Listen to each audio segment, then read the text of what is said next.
Bonjour tout le monde, c'est Ludivine, je vous retrouve aujourd'hui pour une nouvelle vidéo, enfin. Je m'excuse vraiment de cette absence de 3 semaines je crois. Si vous me suivez sur Snapchat ou Instagram, vous savez que j'ai été absente à cause de travaux vraiment qui ont été décidés à la dernière minute chez moi, plutôt chez mes parents, pas ici. Pour ce qui est de la troisième semaine, eh bien tout simplement je suis tombée malade, arrivée à Tours. J'avais des tonnes de vidéos de prévues, je voulais vraiment m'avancer parce que je sais que pendant les vacances, généralement c'est là que j'ai vraiment le plus de mal de faire des vidéos. Donc du coup j'avais vraiment prévu le coup. Malheureusement j'avais pas prévu d'être malade et je pense que ça s'entend encore. J'espère pas mais bon. Je suis tombée malade donc une semaine à rien faire clairement. Donc voilà, je vous retrouve enfin et je vous parle aujourd'hui de La Passe Miroir de Christelle Dabos. Je vais donc vous parler aujourd'hui des tomes 1 et 2 de La Passe Miroir de Christelle Dabos aux éditions Gallimard Jeunesse. Le tome 1, c'est donc Les Fiancés de l'hiver et le tome 2, Les Disparus du clair de lune. Nous pouvons, je pense, placer ces livres dans la catégorie fantastique. En tout cas, c'est l'histoire d'Ophélie, une jeune femme, on n'a pas vraiment d'âge précis, qui vit sur l'arche d'Anima. Elle peut lire dans le passé des objets, mais elle peut aussi passer entre des miroirs, d'où le titre de la saga. Je ne sais pas si vous le savez, mais au total, apparemment, Christelle Dabos a prévu 4 tomes, donc je sais pas si on dit un mot pour quand il y en a 4. Bref, une saga de 4 tomes. Ophélie est une jeune femme assez difficile niveau sentimental. Elle a déjà refusé plusieurs mariages et elle se voit donc obligée d'épouser un homme d'une autre arche qu'elle ne connaît absolument pas, ni d'Ève ni d'Adam.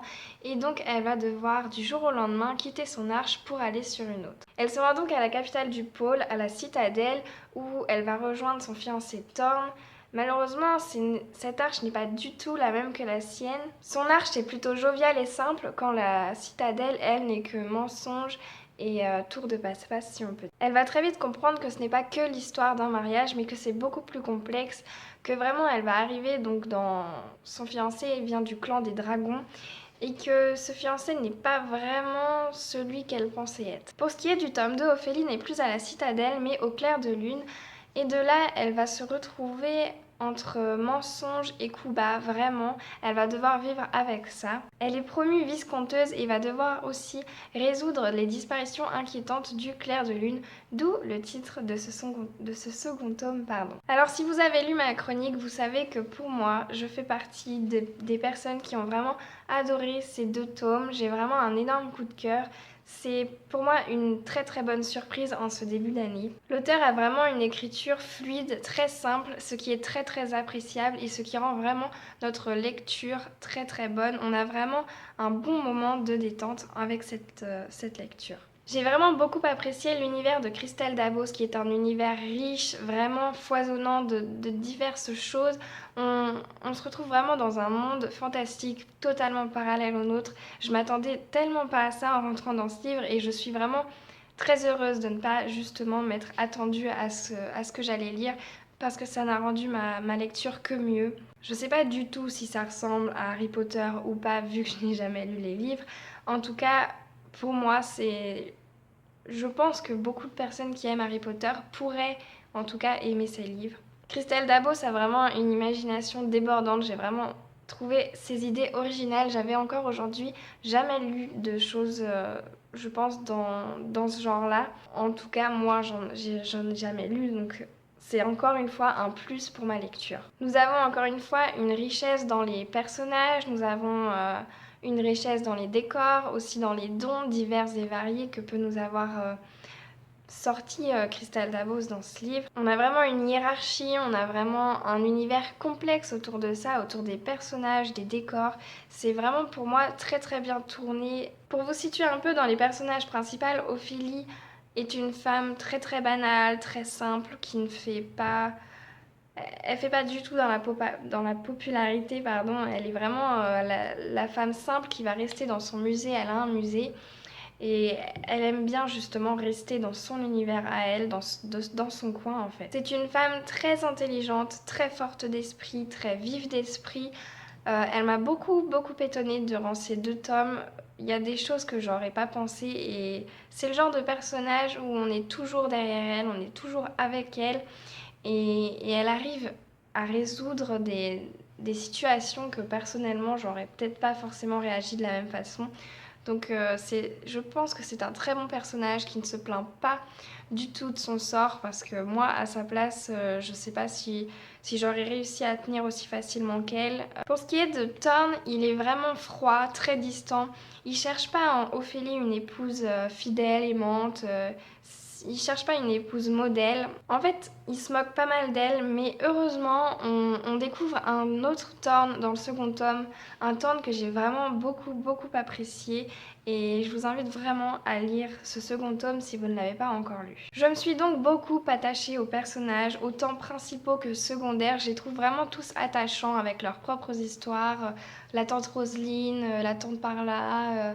Enfin, même les méchants, même ceux qu'on ne devrait pas forcément aimer, qui font des coups bas à Ophélie et à Thorne, même ceux-là, ils ont le petit quelque chose qui fait qu'on les aime bien. En plus, ce sont des personnages qui évoluent pas mal, surtout, comme je vous le disais, en Thorne.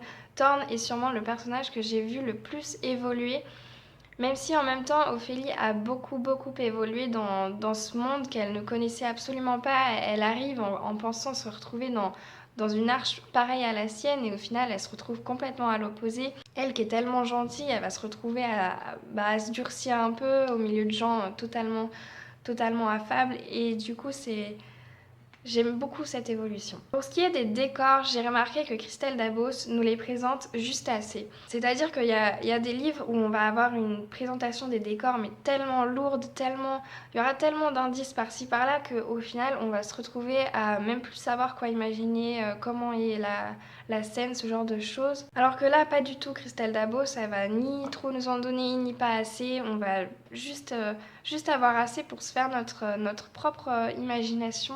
Et c'est vraiment ce que j'ai aimé aussi dans ce côté-là, dans les décors. Je me souviens d'un moment en particulier, je crois que c'est dans la chambre à Ophélie où elle se retrouve avec son petit frère qui est au-dessus dans la mezzanine, c'est un lit en mezzanine. Et on n'a pas tellement de détails, pourtant je me suis très bien faite à l'idée d'une chambre. Pour moi, c'était une chambre avec des murs verts. Voilà, j'avais vraiment ma bonne idée en tête, alors qu'en fait, il n'y avait pas tellement de détails. On savait juste que c'était un lit en mezzanine, que son frère était au-dessus. Et voilà, c'était juste assez pour me laisser faire ma propre imagination et pour me laisser entrer dans l'histoire aussi, ce qui est très important parfois. Parfois, j'arrive pas à entrer dans l'histoire à cause de ce genre de choses toutes bêtes en fait, à cause des détails. Pour finir, j'ai beaucoup aimé. Dans le tome 2, on se retrouve pas du tout... Dans le tome 1, si vous voulez, on a l'histoire d'Ophélie tout du long. Et dans le tome 2, on a des chapitres qui n'ont vraiment rien à voir. Au début, on sait même pas qui parle, qui est présenté dans ces chapitres justement, qui était totalement aléatoire, et j'ai vraiment beaucoup aimé ça aussi. Je crois que je dis tout le temps beaucoup aimé, je suis vraiment désolée. Donc voilà, c'était une approche différente de l'histoire pour ce tome 2 et c'était assez sympa. Au final, je conseille vraiment ces livres à peu près tout le monde en fait, à partir de 10 ans jusqu'à 90, 100 ans. Je pense vraiment que tout le monde peut apprécier ces livres à leur manière. Après, il faut vraiment pas avoir une répulsion pour le fantastique, c'est sûr. Mais je pense vraiment que tout le monde, à sa manière, peut apprécier. Après, évidemment, il y en a qui ne vont pas apprécier. J'ai vu il y a pas longtemps une vidéo d'une jeune fille qui n'aime pas du tout ce livre. Donc voilà, après, c'est pas grave, chacun ses goûts. Mais je vous le conseille quand même. Découvrez au moins le premier tome, histoire de voir si vous aimez ou pas, hein. Après, chacun fait comme il veut. Et donc, sur ces belles paroles, je vais vous laisser et je vous dis à la prochaine.